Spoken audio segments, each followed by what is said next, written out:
Welcome everyone. My name is Jo Mitchell and I am a teacher at Yoga on Tay. And today we have Susan Preckington with us, who is a Yoga on Tay student. So she is our Yogi of the month for April, I know. And so welcome, Susan. Could you just start by telling us a little bit about yourself and the yoga that you do? Okay, I've been going along to a weekly class with Julie since I started yoga in 2015. I had to check up on that one because it seems like a long time ago. And I first of all went along to Julie's class at the White Room, which was before she'd progressed on to running Yoga on Tay in Newport. So it's been quite a number of years that I've been doing yoga. I did have about a year away from yoga at one point. I was just really watching the pennies. I'd had a big holiday and I was so glad to get back to it though. And it's quite a big part of my weekly routine. In the last year, I've been going along to the Monday evening class. I say I've been going along to it. I've been doing it online. It's been absolutely fantastic just to be able to keep it up on a weekly basis and have it part of my weekly routine still. So. One of the benefits, I guess, of having yoga on Zoom, hasn't it? It's the fact that it's become so much more convenient. A lot of us, I know a lot of the students, we travel quite far to get to yoga on Tay. So actually having it, it's a bit of a luxury. And also, I think others like you are finding that their attendance is far more regular, which is more regular practice. Yeah. So what is it then that yoga gives to you? What does it, why do you practice yoga? That's a difficult one. It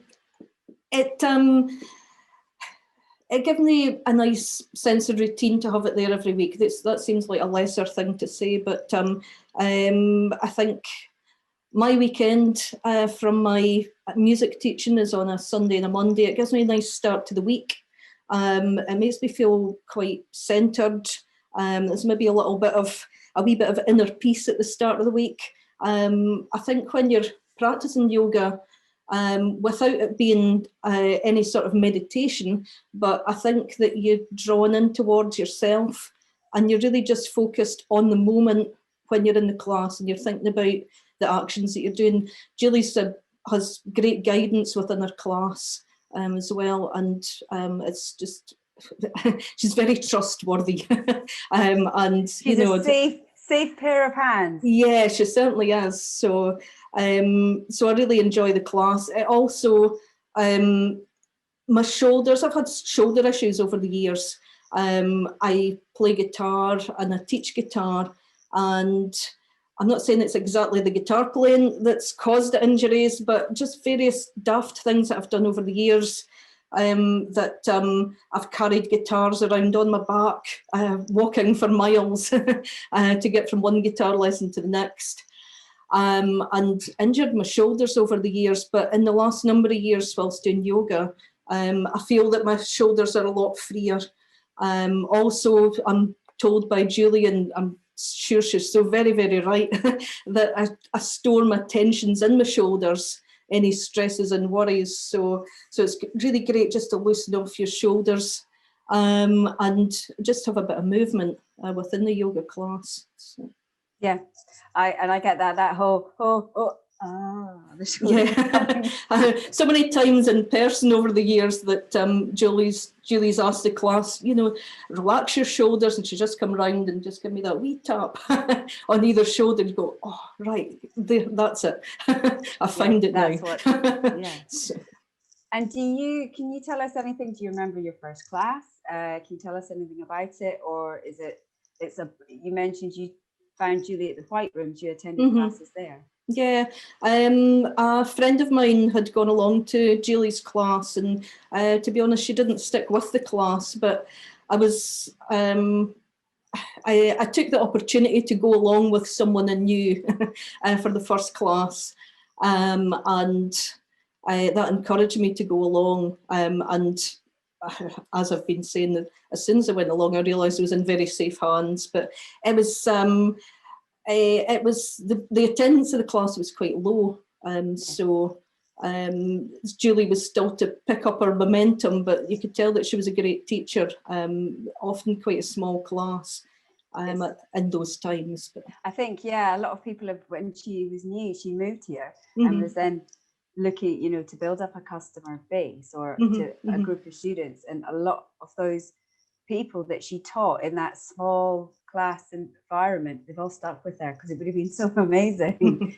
I think, as you say, to get that quality of teaching in such a undiluted environment. You've talked then about how you got started with yoga, and I think nice to go along with a friend. It can often be quite daunting, I think, going along to your first class. Is there anything that you would say to other people that are like, oh, I just don't know, you know, one, go along with a friend? Any other tips about your first class?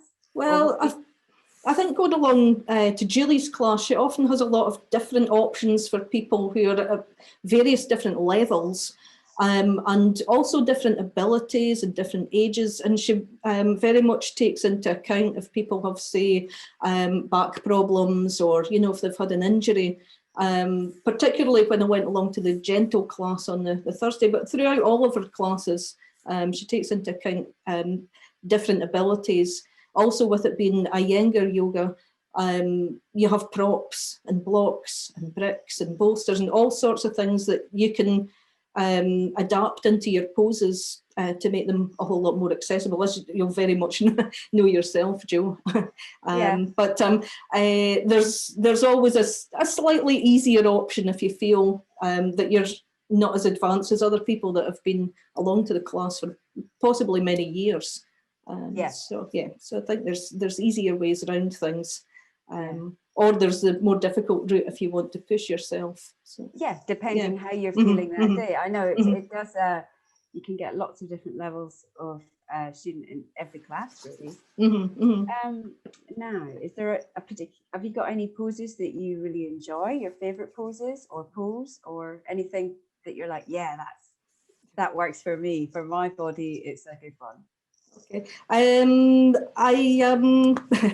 sounds a very lazy one. I like Supta Baddha Konasana, which is a restorative pose. So not the most difficult of them. I also like Warrior 2. For some reason, I can't quite put my finger on that, but I do like standing poses that have some movement in them. So, and often a thing that I've done on a daily basis for many years is just to catch my, even with a belt to help, catch my fingers behind my back in both directions.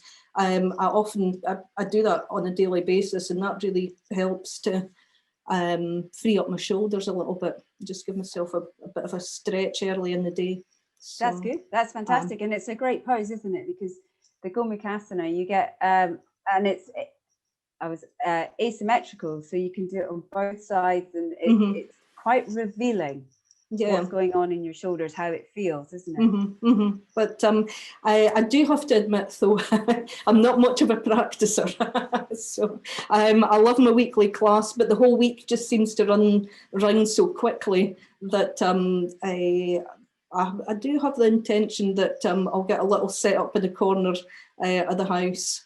Susan, you say that, but then the daily Gomukhasana, daily practice, you know, and I think, speaking, who is it, to Sean, he was the Yogi of the Month in February, and actually Lindsay too, in January. They've both helped me practice more, because they're, rather than going like, you know, as you say, corner of the room, here's my yoga mat, I'm gonna do some yoga. They're like, just get on the mat and lower your expectations and just wait and see for inspiration to hit, or to just go and start moving, and then 30 minutes have gone by, you know, rather than with the intention of, I'm doing 30 minutes and I'm going to do this and I'm going to do that. And I've really taken that on board, actually. Least favorite poses, anything that you're I don't know, occasionally Occasionally in the class, actually, it happened on Monday night in the class. There was a pose, and I thought, I'm not sure of the name of it, but Yeah. I thought, I can't do that. And I'll sit here for a little while and I'll mull this over. And then I thought, I'll give it a go. And actually it was fine. I didn't manage it for long, but just for a little length of time. So I know. And the difference there between Zoom and being in class, when you're going, am I gonna, yeah.